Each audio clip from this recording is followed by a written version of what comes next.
Racism in America is still prevalent today, as proven this week when two Philadelphia men were taken into police custody inside of a Starbucks. It was the store manager who called the cops on them minutes after they walked in to wait for a friend.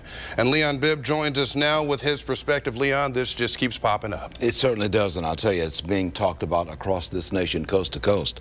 You know, when I heard the story about the two black men who were arrested in Starbucks after they had been in the store for a couple of minutes and had not placed an order, I was not surprised. In many places, this kind of scene has unfolded far too many times in America. Starbucks presents itself as a place where people can linger. The two black men who entered a Philadelphia Starbucks had been there only a couple of minutes before an employee called 911 for police. The men were there to meet a third person to discuss a real estate investment. But through the door came the cops with handcuffs. Two black men were arrested. This story has set off a national discussion again about whether there are any places where race does not color the experience. The story went national when someone with a cell phone recorded the uncalled for arrest of the two men.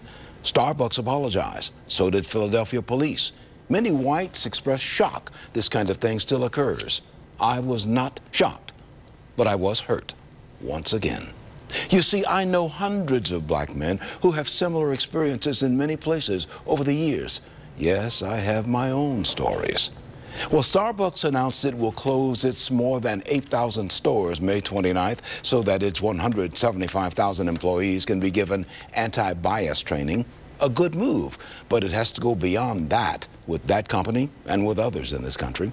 Racism was built in the fabric of this country, and it will take a lot to take it out, as well as remove the other isms which plague us and keep us from being a freer, more equal society. This nation needs to get real about racism, sexism, and other troubling isms.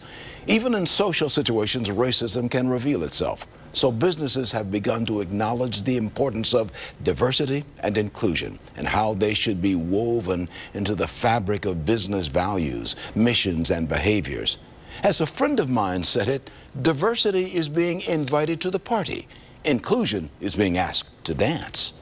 It is more than black and white. It is religion, ethnicity, gender, sexual orientation, age. Big picture, national dialogue needed. Smaller picture, where does that dialogue begin?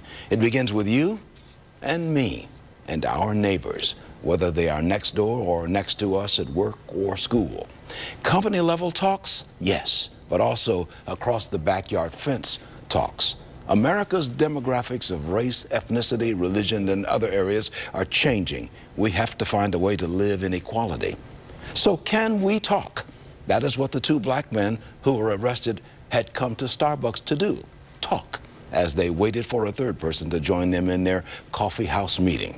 As we think of diversity and inclusion and equal treatment, we can do it over cups of coffee and face-to-face talk. This is Bibb suggesting that maybe we could make a lot of headway with cups of coffee and truthful conversation. If you decide against the cup of coffee, certainly have the conversation.